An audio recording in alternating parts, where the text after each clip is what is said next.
Welcome, everyone. I'm so glad to be with these folks on this podcast. Three men I greatly respect. In case you don't know me, I'm Bobby Harrington. I serve as the point leader for Renew.org network, and I do a couple of other things, but most important thing for me is Renew.org network. I'm with Daniel McCoy. Daniel, do you want to raise your hand? He's the editorial director for Renew.org. If you like what we published, you like Daniel because he is the brains behind it. And then with him is John Whitaker. John, will you raise your hand? Who has the listeners? Is it the Listeners Bible podcast? What do you call it, John? The Listener's Commentary.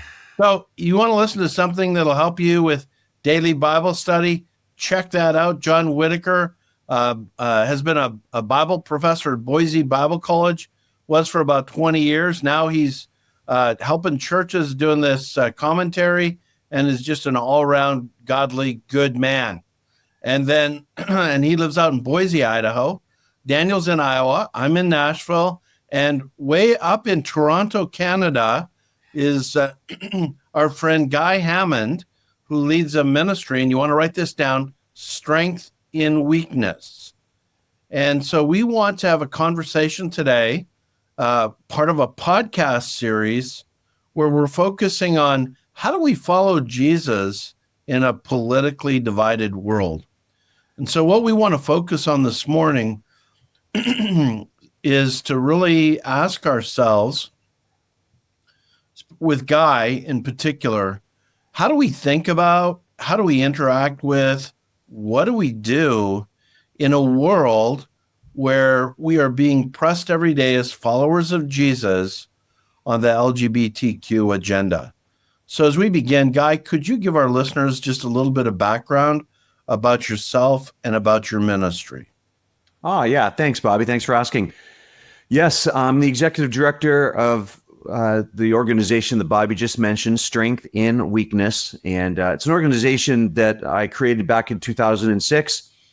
Its primary function is to offer pragmatic support and help to Jesus followers who live with unwanted attractions to the same gender, and then to offer help and support to Christian parents and Christian grandparents who have a gay child or grandchild.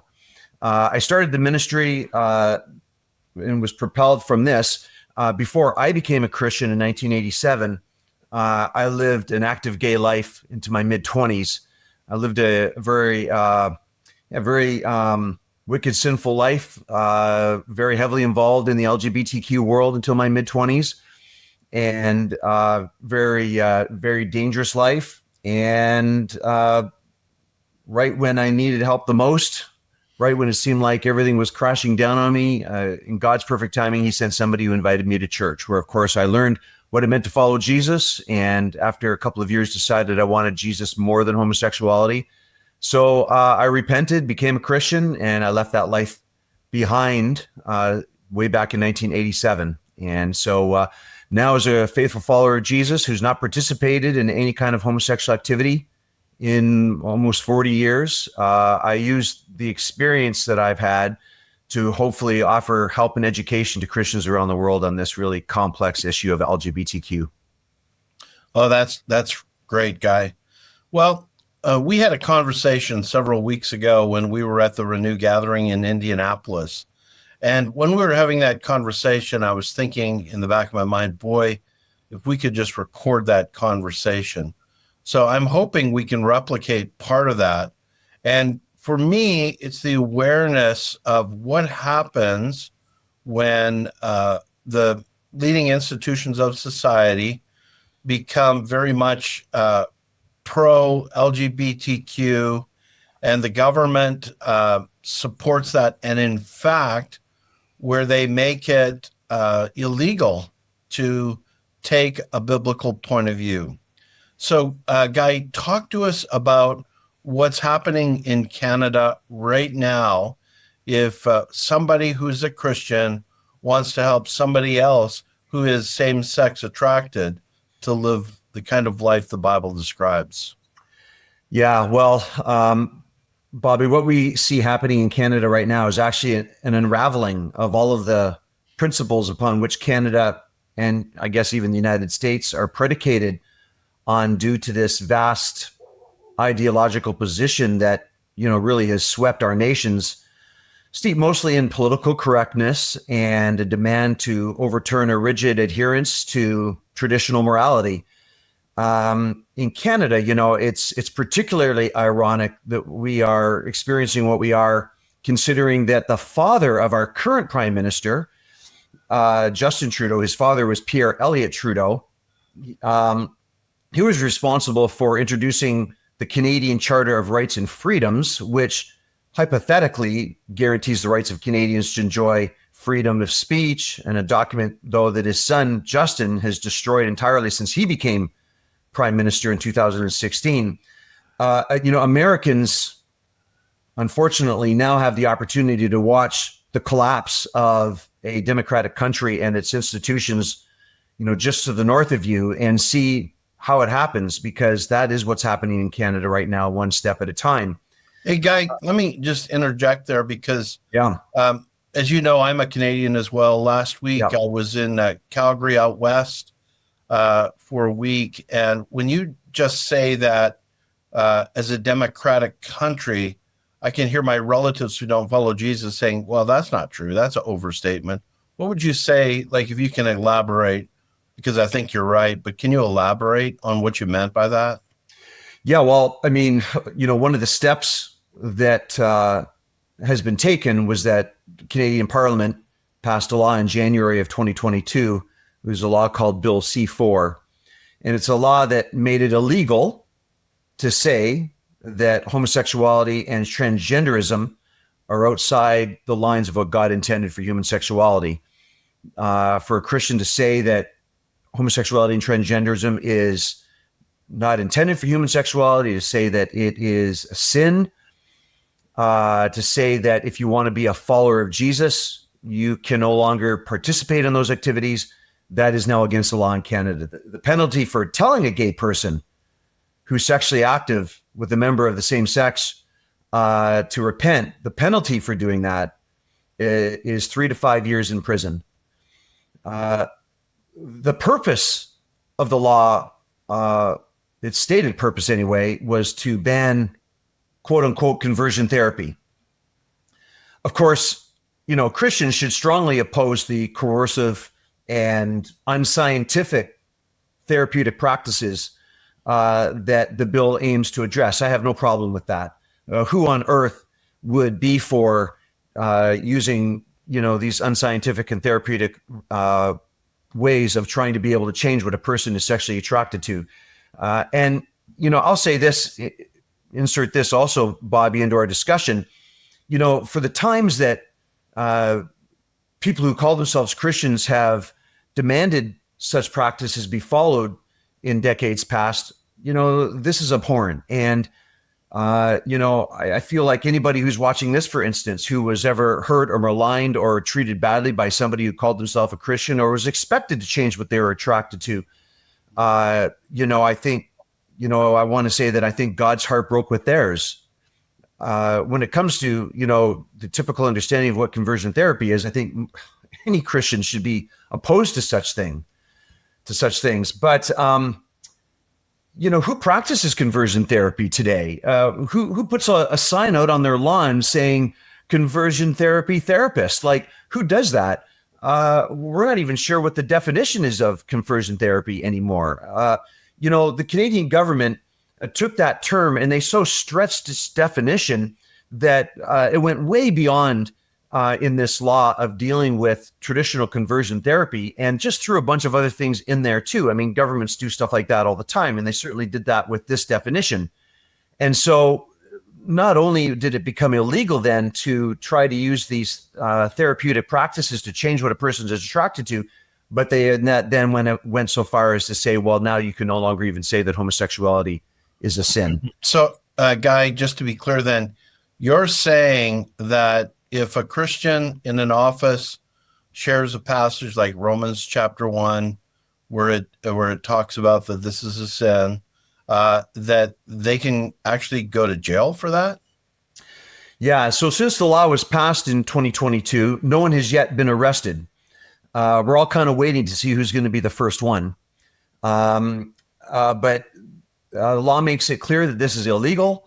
And there's been a movement in the LGBTQ activist world to start arresting people. There's been a lot of news in our national news here in Canada, the CTV, CBC, Canadian Broadcasting Corporation, where people are starting to complain, like, you passed this law, let's start arresting people. So we don't know when that's going to happen. But yeah, I'll tell you this, Bobby, it's kind of like mission accomplished because, everybody's become so frightened to say anything that now the vast majority of churches across Canada of any denominational stripe are so intimidated that they won't talk about traditional biblical sexual ethics from the pulpit. Most people are afraid to even bring it up because they're so afraid of the law. And I'll tell you that for me, I think the greatest danger facing the Canadian church is not that we might face criminal prosecution, but that rather we might compromise our teaching of the Word of God or fall silent to proclaiming the gospel properly. And that is exactly what is happening in Canada and why it's such a dangerous thing. So whether or not I get arrested for teaching what I teach or not, I don't know. But, my attitude, Bobby, has been, it's got to be God's law over man's law. And I'm going to continue to preach and teach. Now, one of the things that has occurred here is that almost no church in Canada will have me speak anymore. As you said, I live in Canada.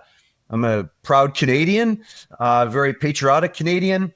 But almost all of my teaching is now done in churches and Christian colleges throughout the United States, different parts of the world. Almost nobody in Canada will talk about this. And so I haven't taught in a church in Canada on this issue since the law was passed. Nobody will talk about it. That's the greatest danger we're facing. Now, Guy, you and I had talked about how with the Canadian Charter, one could appeal, but then you told me about the process. Talk to us about if somebody wanted to challenge that in court, what would happen? Like, what's the cost to challenge it in court? How long will it take? Yeah, that's a great question. So I have been threatened by different LGBTQ activists here in Canada, saying that I'm going to be under police investigation. I had one prominent individual from a large Canadian and prominent university come after me and say that it was going to be his number one mission to make sure that I go to prison. And so, of course, we did our due diligence by contacting a lawyer and trying to figure out how best to navigate this. And basically, the short answer, Bobby, is that the lawyer told us, listen, if you were to challenge this in court, you would probably win. Governments pass laws all the time that don't hold to the Constitution. If this got pushed along to the Canadian Supreme Court, you'd probably win. But it would take 8 to 10 years and would cost you $500,000 to $700,000. So, if you want to be the first to be arrested, if you want to be the first to go to jail over this and be charged, I'll even be your lawyer and fight this ridiculousness. But do you really want to spend the next 8 to 10 years of your life doing it? And you have $500,000 on the side that you can spend because that's what it's going to cost you. So another reason why churches have decided, we're just not going to talk about this stuff. See, I think what we're talking about now is probably the way it's going to work, as well as this way of thinking takes over in other places. For example, universities in the United States, will adopt certain policies that could perhaps be fought and appealed and eventually won. But the time and the cost to do that, and of course the political and social pressure will be so great. Now, Guy, before we move on from this topic, I believe it's Bill C-63. Am I getting that right? Tell us what that is and how that could even make it worse. Are you referring to the current law that's being passed that is putting limitations on what you can say in a podcast or on YouTube Yes. or anything on social media? Yeah. So we received a notification saying that we would need to. So in my ministry, I have a podcast. Everybody's got a podcast. I have one. Tell too. everybody the name of that podcast real quick. It's called Home from Home. and you get it wherever you watch your podcasts, or certainly on my website at Strength and Weakness. But it's a podcast specifically designated to educate Christians on LGBTQ issues and how these things relate to us in matters of faith. But it is a law that the Canadian government has passed. It has just passed, saying that it gives the Canadian government the right to restrict what you say on your podcast or on social media. And if they deem it to be hate speech, and of course that leaves that definition wide open to any number of things. And certainly they would say that, a Christian saying that homosexuality is a sin would be considered hate speech. They can shut you down. And I'm even supposed to register my podcast with the Canadian government, something that I just simply refuse to do. So, the reach of the Canadian government and our current, leader is really, I'll tell you, Bobby, we've become a socialist country. I guess even some would even argue communist, which is hard to say, to think that I would become an illegal entity in my own country simply for believing that while LGBTQ people need to be treated with dignity, kindness, love, and respect, somehow I've become illegal for standing for what I believe the Bible to teach on something that people have been holding to, a traditional sexual ethic that we've held on to for basically the last 2 millennia. How is it now all of a sudden that this has become illegal? So it also reaches into things like podcasts and anything you put on social media. Now, guys, the way I understand it, a Canadian is supposed to go back if they've previously published stuff on social media. They're also responsible to go back and erase it all. Yeah, that's correct. Anything that's that's right. It's retroactive. They can go back and find stuff too. So that's also happened. That's correct. That is very scary. People call it Orwellian. It is. And so what's happening is then the voices of Christians are being silenced because they just won't talk about this rather than face those consequences. That's what you're telling us. Yeah, and I'll even add this before we move on, just so your listeners can understand the severity of this. It's not just what is talked about online or on a podcast or, what I say. It's even involves, let's say, for instance, you are going to have a Bible study with somebody that you met at work, and the person at work is in the LGBTQ community and they have a partner. Well, you build a relationship with this person, you get to know them, you invite them to church, you start having Bible studies with them. And when you get to the part of the Bible study that starts talking about sexual ethics, you say, hey, listen, everybody has to submit their sexuality to Jesus. And there is a sexual ethic in Scripture. And if you want to follow Christ, you're going to necessarily need to stop sleeping with your partner. Gay sex is not compatible with the Christian faith. And so you're going to have to stop doing that. That is illegal. That is punishable by 3 to 5 years. You cannot say in a Bible study, you have to stop sleeping with your boyfriend.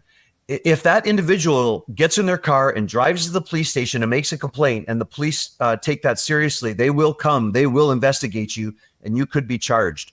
A parent cannot say to their child who wants transitioning therapies that they can't, that they don't want their child to receive hormone blockers or whatnot. If the child goes to school and says, "Mommy and Daddy says that I can't become an opposite sex, I can't transition," then it's a complaint-based law, which means that the teacher must go straight to the police. The principal must go straight to the police and report the parents for refusing their child transitioning therapies.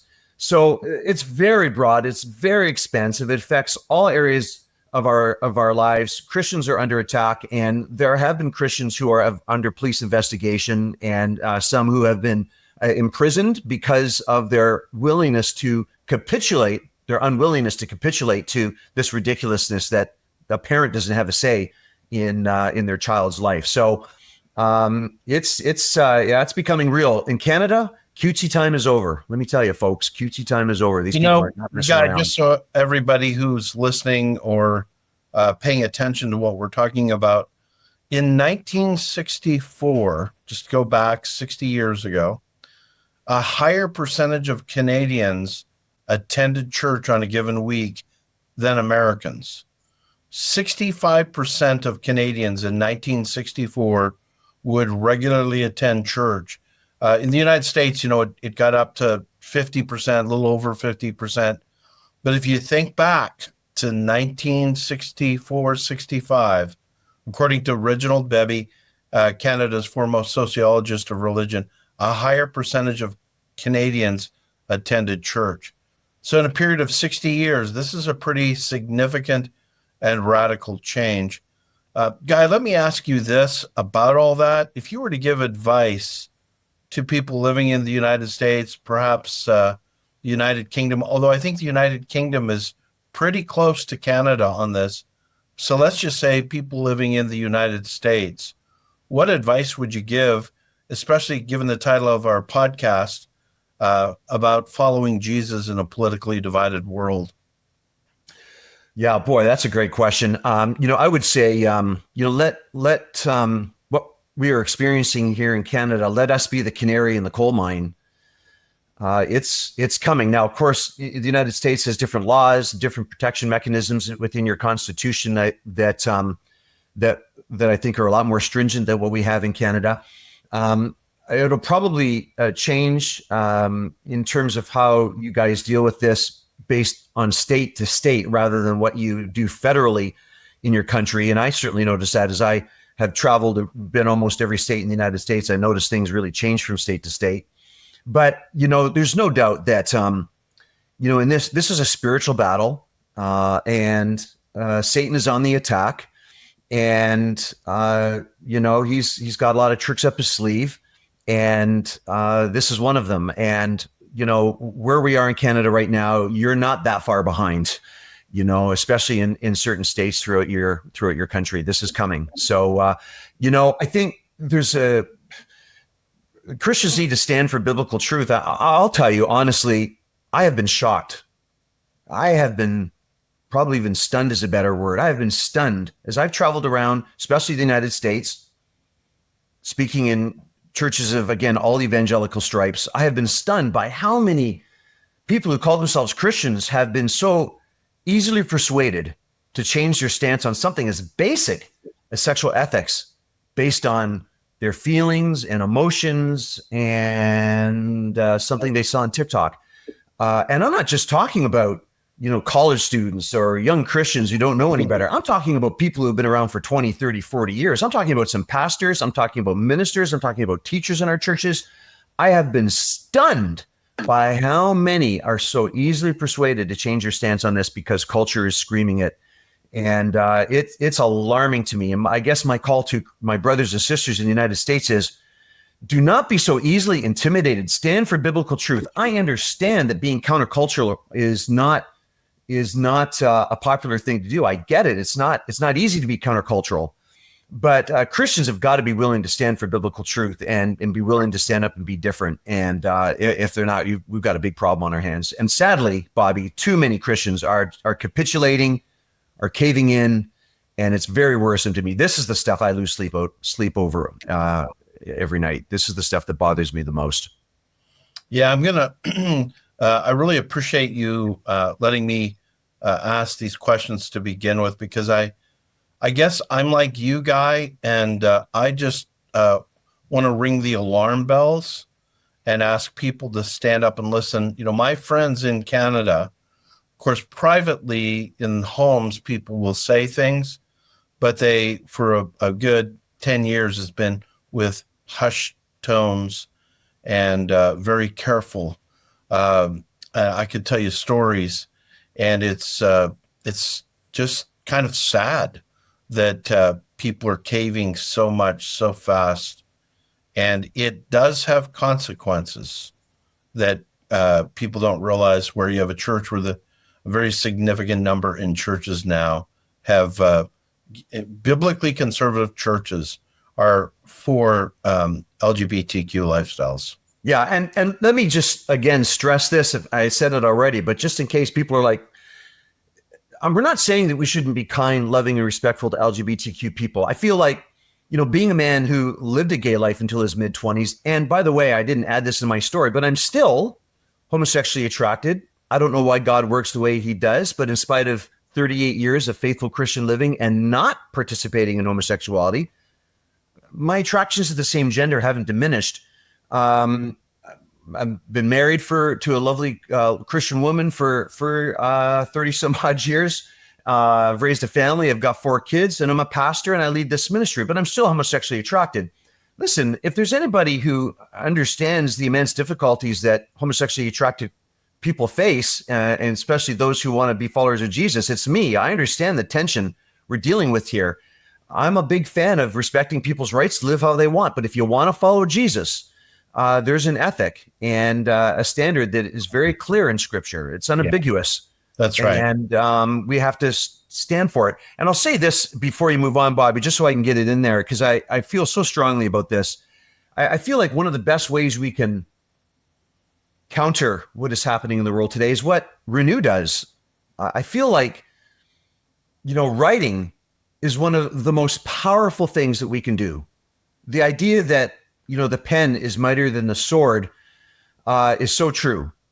So when we write and when we speak truth, it encourages people, but I think it also gives Christians talking points and gives them language to be able to stand for their own faith. That's why I love the amazing work that renew.org does with its website, but the amazing books that come out because it gives faith and courage to Christians, but gives them language where they can say, now I know how to address this. Now I know what words I can say. Now I've got a better perspective here.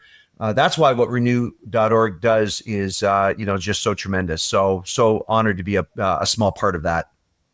Well, we're grateful to have you. Daniel, I'm going to turn it over to you for the next question.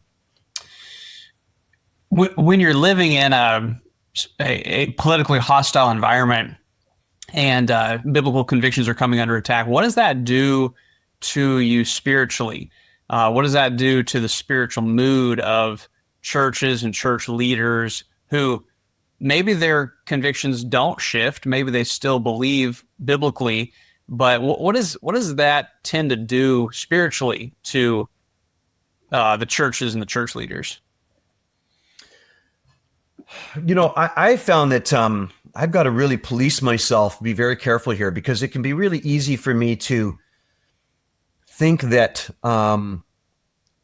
LGBTQ people and the activist wing of that world are my enemy. It can be easy for me to think that the people who malign me, who talk badly about me or threaten me with police investigation or changing these laws even are my enemy. I have to be careful. There is an enemy. It's not LGBTQ people. The enemy is an ideology that says that people have the right to change their sex from one thing to another, a power that God alone possesses. That's the enemy, that ideology. There's a pro-gay theology that promotes this notion that somebody can embrace and celebrate homosexuality while being a follower of Jesus. That's the enemy. But I have to keep trying to remember that human beings need Jesus.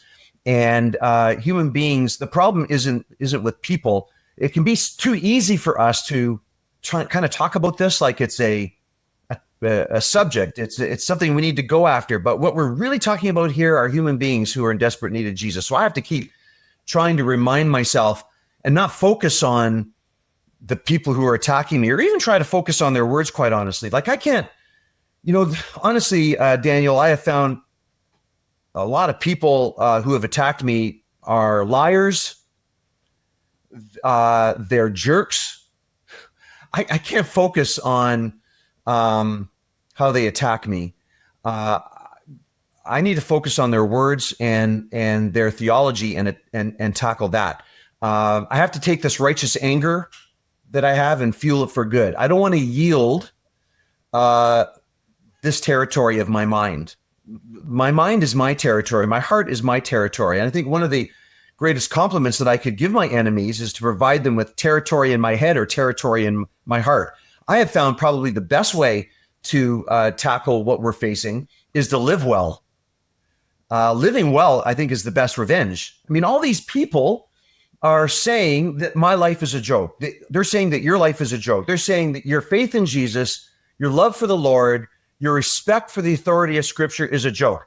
In fact, there's a lot of people in Canada and the United States who say that you're dangerous for believing what you believe, and that what you do is destructive to society. I think the best way to counter that is to live well, to have amazing families, to be great fathers and tremendous mothers, and people who raise our children properly and be tremendous contributors to our communities, and to love people who go against us. I think probably that's the best way to fight against what it is that we're speaking. But let's not yield our mind. Let's not yield our heart. Let's love people while we fight these ideologies and these theologies. I love that, Guy. Particularly, living well. I can't help but think of the book of First Peter, and I think that's one of the major themes of First Peter is, look, when you're viewed with suspicion, you're looked at as weird, you're looked at as maybe a problem for society, be known for doing good. And then he lists off, be respectful to the governing authorities, pray for them. In your marriages, be like this, with your servants, be like this. And he lists off some of the very same things you were talking about. And his phrase is do good, be known for doing good in your community, be known for doing good in your homes, so that, he says in 1 Peter chapter 2, 11 and 12, so that in the thing in which they slander you, they will, on account of your good deeds, glorify God on the day he visits us. And I think that's just so important. Good, John. That's Love so that. good, John. I've been studying Exodus 5 for a sermon, and it's the chapter on bricks without straw. And it's just this absolutely impossible situation that the people of God find themselves under, and they don't handle it well. And the people who are out gathering the stubble because they can't have straw, they're getting yelled at by the people who are trying to make the bricks, and the people who are trying to make the bricks are getting yelled at by the foremen, and the foremen are getting beat by the slave drivers, and everybody's complaining to Moses. And so Moses goes and he complains to God. Everybody's ticked off. Nobody's happy. And it's an impossible situation. When it comes to Canada right now, it feels kind of like an impossible situation. How have church leaders treated each other when maybe there's some divergence of opinion about how to respond? How have they done? And what's your advice, I guess, to church leaders who are facing somewhat of an impossible situation? Yeah, it's a good question. I'm not a big fan of poking the bear. I don't think, I'm not trying to get arrested. I don't think we should be trying to, get ourselves into trouble here. But at the same time, we can't avoid, I think, standing for biblical truth. So, it's just some basic things. I think, for instance, from the pulpit, if we're going to talk about sexual ethics, and we want to mention homosexuality being outside the confines of what God intended for human sexuality, then let's be consistent in our messaging. And let's also talk about heterosexual lust and sin. Let's not zero in just on the homosexual component. Let's talk about other sins also. I think, let's be consistent in our messaging. One piece of advice I have for church leaders is if local news or somebody from the media wants to contact you and speak to you, I would not do that. I would stay a million miles away from that. I would contact the lawyer, and I would not give my attention to the media. I think that's a huge mistake. They will take everything you say and twist it and turn it upside down. And I've seen news reports here in Canada of pastors, different churches across Canada where that's happened. And, these guys just get crucified. It's it's awful to watch, painful to watch. I think we've got to be very wise and careful, and be very, very kind and loving and respectful to LGBTQ people who come to church, and just be straightforward, but very, very humble and kind at the same time. So I would say to an individual who's coming to the church to learn about God, I'd say, you are so welcome here. Thank you for coming. We want this church to be a safe, loving, and welcoming environment for you to come and learn about Jesus. And we want to be a safe place for you to ask questions about LGBTQ and how these things relate to you in matters of faith. And we promise to be kind and respectful and honest. and we want to give you time, room, and space to figure this out. I think one of the messages I have to pastors on this issue in particular is, my question is this: how do you unscramble an egg? Well, how do you take the yolk out of a scrambled egg? That would be almost impossible. It would take an awfully long time to figure out how to do that. Likewise, with people's lives, when people come into the church, especially from the LGBTQ world, this was certainly the case for me, they have so scrambled their lives that it's going to take time for them to undo the scrambling. And so my question for churches is, can you be patient enough and secure enough in your own faith to allow the church to be a safe place where we give people time, room, and space to undo the scrambling so that they can come to a place of faith with Jesus? I think one of the biggest challenges we face in the church is that it's easy for us to put arbitrary timelines on people based on what we think, and think that, well, in a period of months, you should have all this figured out. But, sometimes these things are so complicated that it's going to take time. And sometimes the Holy Spirit just moves at a different pace than we would like him to.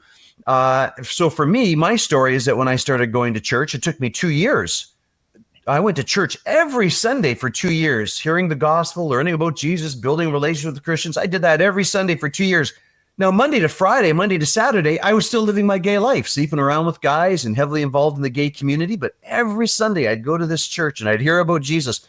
Well, after about 2 years, I was like, man, I got to make a decision. And I got to admit, Jesus is pretty impressive. And the promise is that he will be able to meet my needs way better than homosexuality or anything else ever could. So, you know what? And I love the idea of getting all my sins forgiven. And if Jesus could die for me, man, I'll do anything for that guy. So I was ready and willing to become a Christian, but it took me 2 years to get to that place. My advice to pastors, ministers of the gospel is create a safe, welcoming, and loving environment for these people to come into your church. Let them ask questions. Let's not be weirdly judgmental. Let's teach biblical truth, but be hospitable and kind and give these people time and space. It may take a period of years, but that's fine. Let's be hospitable and loving while we do that.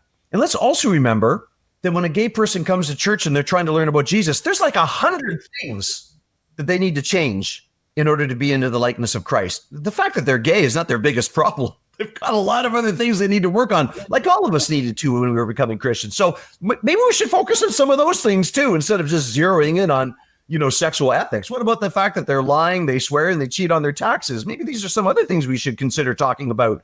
Why do we have to make the LGBTQ thing the most important thing? Like, let's give these people time. They'll figure it out if they really want to follow Jesus. Hey, Guy, I just think what you're saying is really good.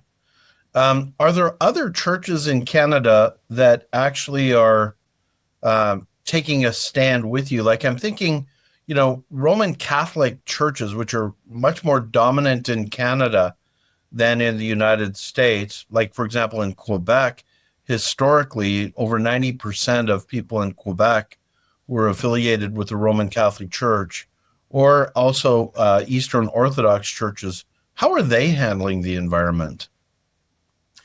Yeah, that's such a good question. I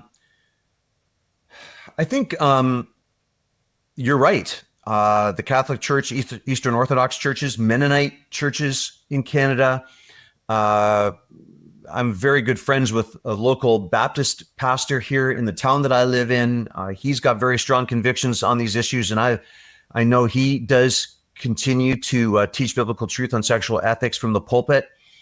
So we do have some very courageous people in our country who are willing to stand for biblical truth in this regard.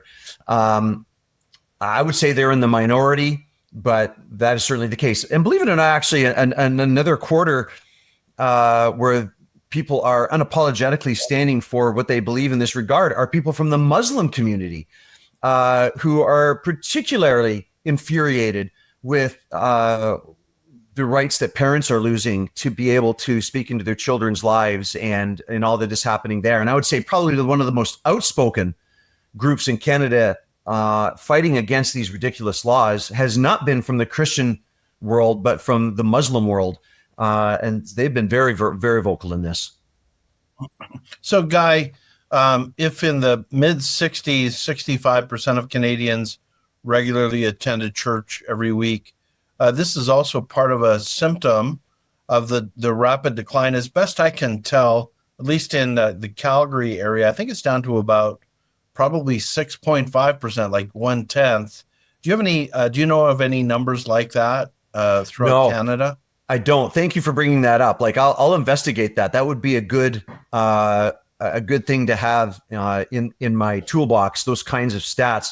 That's a stunning number to me when you say that. But I'm not that surprised, because I will tell you, Canada has become an incredibly secular society, and Christianity is either a joke or considered to be very dangerous. And even the Canadian government, in its preamble to this bill that we've been talking about, this law, Bill C-4, that makes saying that homosexuality is sin illegal, in the preamble that the Canadian government authored as they introduced the bill, they actually said that Christianity is a myth, similar to, Disney and Beauty and the Beast. It's a nice story. It's interesting to read, but we all know that Beauty and the Beast is a myth. The preamble written by my own government to this law says that people who hold to traditional sexual ethics on this are believing a myth. That shows you where we're at in Canada. That shows you where our liberal government is at in Canada right now, that Christianity has become a myth and a laughing stock. We're a joke, considered to be a joke. Well, Guy, I know I speak for everybody, how proud we are of you. Now you're moving your websites and your online presence to the United States because of these things. If our listeners want to follow up, tell us where they go and maybe indicate a couple of key resources that you provide. Yeah, thank you. We're moving our operations to the United States. I'll continue to live in Canada. These are where my kids and my grandkids are, whatnot. And I don't really want to move at the age of 61. And I love living in Canada. Canada is a beautiful and wonderful country for a lot of reasons, not for what we've mentioned right now, but I love Canada. But yes, my organization is no longer going to be a Canadian entity. We are working this summer on becoming a 501c3 in the United States. That's almost completed, should be done by the fall. And but the ministry will still be called the same, strengthinweakness.org. I feel like I should say this. I don't want to put out the perception that somehow I've been horribly persecuted for my faith. I think, truthfully, Bobby, I've received some opposition, some really nasty emails, some people threatening me with police investigation. I've had to contact a lawyer. I think for me to try to, embellish, I don't want to embellish things to make it sound like somehow I'm being horribly persecuted for my faith. That would somehow diminish my brothers and sisters in the world today who truly are being persecuted for their faith. We're not. Even in Canada, the average typical Christian is not being persecuted. They are being opposed. And I think we need to stand up to that opposition and be countercultural. And they're being silent. And the key thing is that they're being silenced. Yes, that's right. Like you had said, let's just clarify this. I'm sorry to jump in here, but when we were in Indianapolis, I really took note of what you said. Even though they're waiting to charge somebody, they haven't charged somebody, and the goal they had was accomplished. It's the threat of going to prison that silences everybody. So true. It is it's a communist tactic. Let's so intimidate you and so make you fearful of imprisonment that you're just going to toe their line. Absolutely. That is absolutely what's happening here in Canada.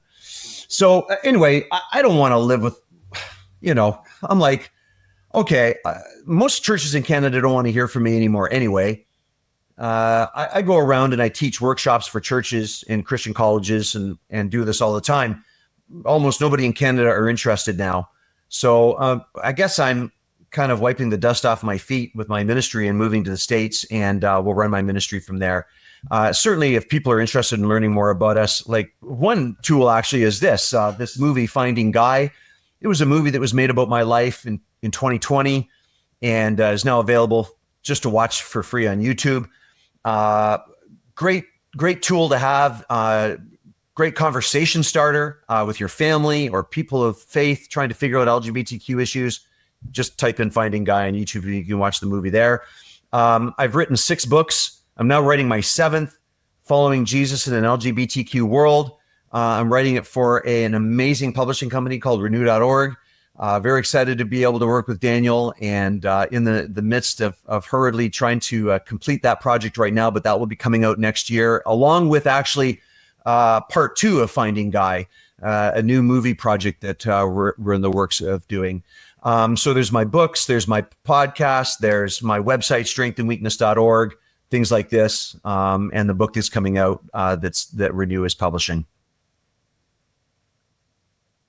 Super excited about those resources. And yeah, Finding Guy is an amazing documentary, great conversation starter. And yeah, just go to YouTube and check it out, Finding Guy. I have another question, Guy. What is the next domino to fall in Canada doctrinally? Okay, in terms of if people are at least going silent on sexual and gender issues, if not capitulating on them, what's the next doctrine that is going to become distasteful in Canada that we're just going to kind of go silent about and maybe capitulate on? Do you kind of have a feel of what might be next? Yeah, I think what's next, and it's happening. I mean, we're living it right now. And this is regarding the sanctity of life, not from the perspective of abortion, although Canada is incredibly liberal in that regard, and just as much as you would be in the United States. But I'm talking about assisted suicide, and especially with people who are struggling with mental health issues. The Canadian government is currently working on legislation that would make it legal for somebody who is dealing with severe mental health issues to be able to euthanize themselves. And all they would need is 2 doctors to sign off on it. And so assisted suicide has become a very easy thing to do here in Canada. Like even my wife, I was married to my wife, Kathy, for 28 years. She passed away 5 years ago. And even then, it was stunning to me. I remember going into the hospice facility. My wife had 6 weeks to live. And the very first question they asked me was, would you like us to do assisted suicide? We can do it. You just pick the date and, we'll have your family in. We can have a little goodbye party and then we'll just put her to sleep. And of course, we denied that. But it was just so stunning to me of how easy it was. But that was 5 years ago. It's become even much easier now. And the thing that is alarming to me. Yeah, go ahead. Yeah, I think last year, I might have my statistics wrong, but I think last year in 2023, 25,000 Canadians were put to death through assisted suicide. There you go. And I know I know a guy that I used to run my father's trucking company in Calgary. And, in his old age, he made the decision to elect to it. He called his friends, say goodbye because he had the date scheduled. And then he went through the process of assisted suicide. So, and as Guy points out, the idea of assisted suicide for extreme cases can sometimes sound appealing. The difficulty is once you start, it becomes pervasive. People struggling with depression, yes, in their 20s, yes, and so forth. Yeah, that's exactly the concern, Bobby, and that's happening. So you're right. You could be somebody in your 20s and 30s, and you're dealing with depression, and it's very severe, and what a heartbreaking thing to have to experience. But I'm sure many people during the depths of suffering like that would have considered the idea of suicide.